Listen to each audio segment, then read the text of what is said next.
अस्सलाम वालेकुम। अच्छा, आज हमने नाइन्थ का मैथ पढ़ना है। नाइन्थ के मैथ में चैप्टर नंबर 9 है और उसका एक्सरसाइज 9.1 और उसका क्वेश्चन नंबर 2। उसका पहला पार्ट आपके सामने लिखा हुआ है। ए की वैल्यू गिवन है 9 और बी की वैल्यू आपके पास है गिवन 7। अब यहाँ पे याद रखिए, आज थोड़ा सा गले का प्रॉब्लम है, गला थोड़ा सा ख़राब है। अब यहाँ पे याद रखिएगा कि जो पहला कोऑर्डिनेट है उसमें ए की वैल्यू गिवन है, यानी कोऑर्डिनेट में दो वैल्यूज़ होती हैं, ए भी होती है और बी भी होती है। अगली कोऑर्डिनेट में भी दो होनी थी, ए भी होनी थी और बी भी होनी थी। नाम बेशक इसका पी रख लें, इसका क्यू रख लें। जैसे पहले पार्ट में आपने ए और बी रखा हुआ था। अब आपके पास ए तो है जो कि आपके पास 9 है, बी नहीं है तो ज़ीरो हो गया। अब आपके पास दूसरा अगर कॉर्नर देखें तो ए नहीं है, बी के वैल्यू आपके पास 7 है। अब जब ये आपके पास फॉर्मेट बन जाता है तो देन आपके पास ऑलमोस्ट वही चीज़ आ जाती है जो कि आप पहले पार्ट में करते रहे हो। अब आप डिस्टेंस फार्मूला लगाते रहे हो, वो क्या आपके पास वैल्यू होती थी x2 माइनस x1 का whole square plus y2 minus y1 का होल स्केयर। वैल्यूज तो आपके पास बरल हैं। x2 की वैल्यू आपके पास क्या है, 0 है, माइनस x1 की वैल्यू आपके पास क्या है, 9 है, प्लस अब आगे चले तो y2 की वैल्यू आपके पास क्या है, 7 है, और y1 की वैल्यू आपके पास क्या है, 0 है। अब आप इसको सॉल्व करेंगे।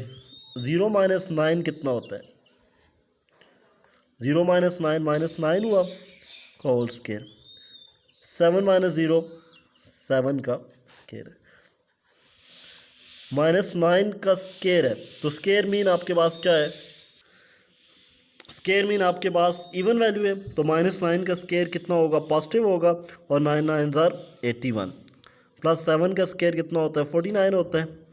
अब 81 और 49 को आप प्लस कर लें, 49 और ये 9 और 1 10 बने, 1 कैरी है, 8 प्लस 4 12 है, और ये आपके पास 130, और यही आपके पास आंसर होगा। उम्मीद है समझ आ गई होगी। अगर ना समझ आए तो आप दोबारा कमेंट करके मुझसे पूछ सकते हैं। ये इसका पहला पार्ट है। अभी आपके पास सेम क्वेश्चन है, सेकंड क्वेश्चन आपके पास, इसका सेकंड पार्ट है। ए की वैल्यू 2 है, बी की वैल्यू 3 है। जैसे आपने पिछले में पार्ट में काम किया था, यानी अगर आप कहो कि पी में दो या पी कोऑर्डिनेट में दो वैल्यूज़ होती हैं ए और बी, ऐसे क्यू कोऑर्डिनेट में दो वैल्यूज़ होती हैं ए और बी।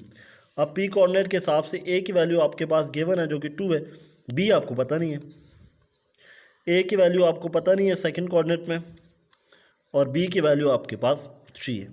अब वही काम जो आप पहले क्वेश्चन में करते रहे, फिर आपने दूसरे क्वेश्चन के पहले पार्ट में किया है, x1 y1 आपने बना लिया। अब क्यू के हिसाब से देखें तो ये आपके पास सेकंड वैल्यू है, तो ये आपके हिसाब से x2 y2 होगी। अब आपने क्या करना है, सिंपली डिस्टेंस फार्मूला लगाना है जो कि आप पहले भी लगाते रहे हो, x2 माइनस x1 का whole square plus y2 minus y1 का होल स्केयर। अब x2 की वैल्यू आपके पास है, वो क्या है आपके पास, x2 की वैल्यू आपके पास 0 है, माइनस x1 की वैल्यू आपके पास कितनी है, 2, तो 0 माइनस 2 का स्केयर हो गया, प्लस y2 की वैल्यू आपके पास है 3, और y1 की वैल्यू आपके पास 0, तो 3 माइनस 0 का आपके पास स्केयर हो गया। अब 0 माइनस 2 आपके पास कितना होता है, -2 होता है, का स्केयर हो गया, प्लस 3 माइनस 0 3, तो 3 का स्केयर हो गया, -2 का स्केयर। तो पहली बात कि ये इवन है, तो सॉरी इवन है तो ये माइनस का प्लस हो जाएगा, और 2 2 ज़ा 4 हो जाएगा, और 3 का कितना स्केयर होता है, 9 होता है, 4 प्लस 9 करें तो 13 है, 13 इम्परफेक्ट स्केयर है, तो ये आपके पास यही आंसर होगा, और ये आगे सॉल्व नहीं होगा, और ये आपके पास सेकंड पार्ट इसका सॉल्व हो गया। अब ये आपके पास थर्ड पार्ट है इसी क्वेश्चन का। ए की वैल्यू -8 और बी की वैल्यू आपके पास 6 है। तो सेम ऐसे जैसे आपने कोऑर्डिनेट बनाए थे, एक कोऑर्डिनेट आपके पास पी है जिसमें ए और बी दो वैल्यूज़ होंगी, दूसरा कोऑर्डिनेट आपके पास क्यू है जिसमें ए और बी दो वैल्यूज़ होंगी। अब पहले कोऑर्डिनेट में ए की वैल्यू है जो कि आपके पास -8 है, और बी की वैल्यू आपको पता ही नहीं है। दूसरे में बी की वैल्यू आपको पता नहीं है तो 0 होगी, और जो बी की वैल्यू है वो 6 है। ए की वैल्यू 0 और बी की वैल्यू आपके पास 6 होगी। अब वही काम, x1 second value y1, x2 y2 आपके पास हो गया।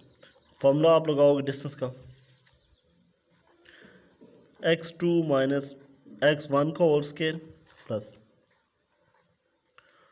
y2 माइनस y1 का होल स्केयर आपके पास हो गया। डी ऐसे ही है, x2 की वैल्यू आपके पास क्या है 0,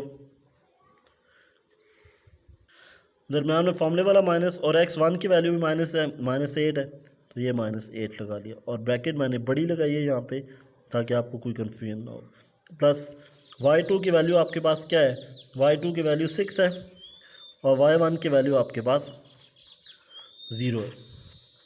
अब 0 से फ़र्क कोई नहीं पड़ता, माइनस माइनस प्लस 8 हुआ का स्केयर, प्लस 6 माइनस 0 6 ही होता है। 8 का स्केयर से कितना होता है, 8 था 64 और 6 का स्केयर 36 हुआ। 64 प्लस 36 करें तो ये कितना हुआ 100, और 100 का स्केयर रूट होता है जो कि आपके पास कितना है 10, और ये इसका आंसर होगा। अब आपके पास आ गया फोर्थ पार्ट। फोर्थ पार्ट की वैल्यू गिवन है, ए की वैल्यू आपके पास -2 और बी की वैल्यू आपके पास -3 है, और वही पी कोऑर्डिनेट आपके पास है जिसमें ए और बी दोनों वैल्यूज़ होंगी, और क्यू कोऑर्डिनेट आपके पास है जिसमें ए और बी दोनों वैल्यूज़ होंगी। अब पी कोऑर्डिनेट यानी पहले कोऑर्डिनेट में देखें तो ए की वैल्यू है जो कि -2 है और बी आपको पता ही नहीं है। दूसरे में देखें तो क्यू में ए की वैल्यू आपको नहीं पता, बी की वैल्यू आपके पास -3 है। अगेन आपने वही काम किया, पहली वैल्यू x1, पहली वैल्यू y1, दूसरी वैल्यू x2 y2 होगी। अब आप डिस्टेंस फार्मूला लगा दें, d x2 माइनस x1 का whole square plus y2 minus y1 का होल स्केयर आपके पास हो गया। x2 की वैल्यू आपके पास क्या है 0, ब्रैकेट बड़ी कर माइनस ये फॉर्मूले वाला, और x1 की वैल्यू आपके पास क्या है -2 होल स्केयर होगा, प्लस y2 की वैल्यू आपके पास क्या है -3, और माइनस y1 की वैल्यू आपके पास क्या है 0 का स्केयर हो गया। d ऐसे ही है, 0 माइनस माइनस +2 का होल स्केयर, ये -3 सिंपली क्यों 0 को माइनस करने से प्लस करने से कोई फ़र्क नहीं पड़ता। d ऐसे ही है, ये आपके पास बना 2 का स्केयर, और आगे आपके पास है -3 का स्केयर। 2 का स्केयर कितना होता है 4 होता है, 3 का स्केयर कितना होता है 9 होता है, 4 + 9 13 बन गया, और स्केयर रूट में आएगा, और इसका स्केयर रूट है नहीं आपके पास, इम्परफेक्ट है तो इसलिए इसका कोई स्क्वायर रूट नहीं आएगा, और यही आपका आंसर होगा।